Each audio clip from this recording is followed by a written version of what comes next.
I understand where it really has momentum, like the CDN stuff, server side and blockchain. And you also outlined a little bit where you see the future, like the IoT. I will get to that in a moment. But of course, it has origin is coming from the web development.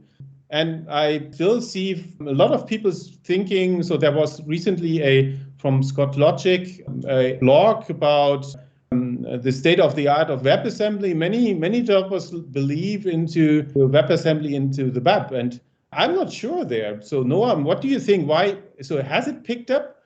And if not, what was the problem?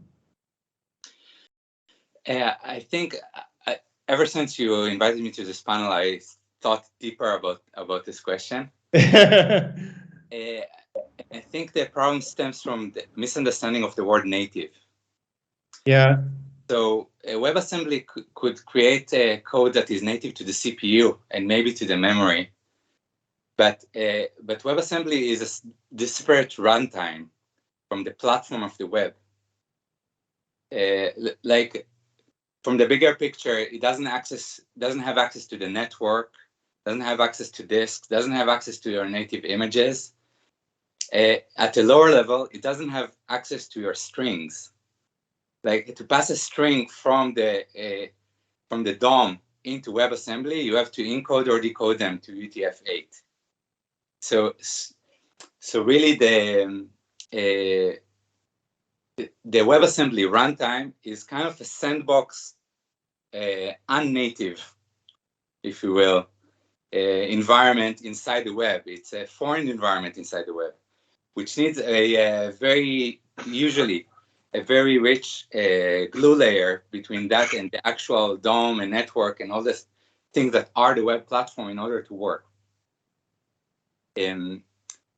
So where it shines is when the computational heavy tasks are worth it to require all that glue layer with the platform.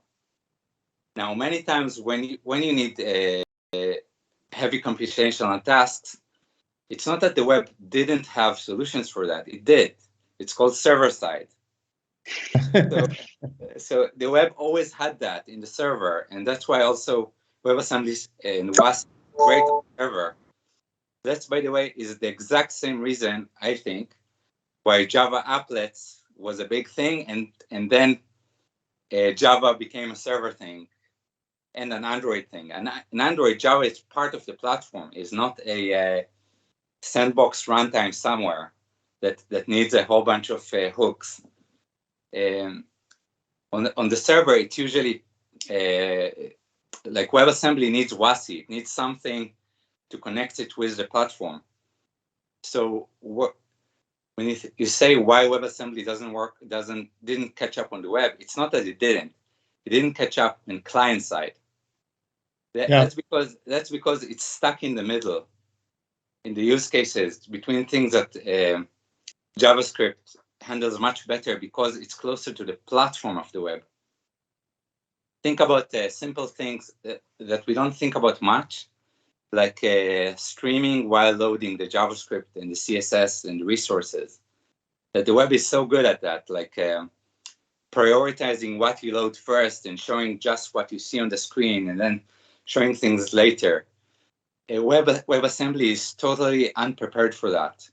There is some talk now about streaming the code as it goes along.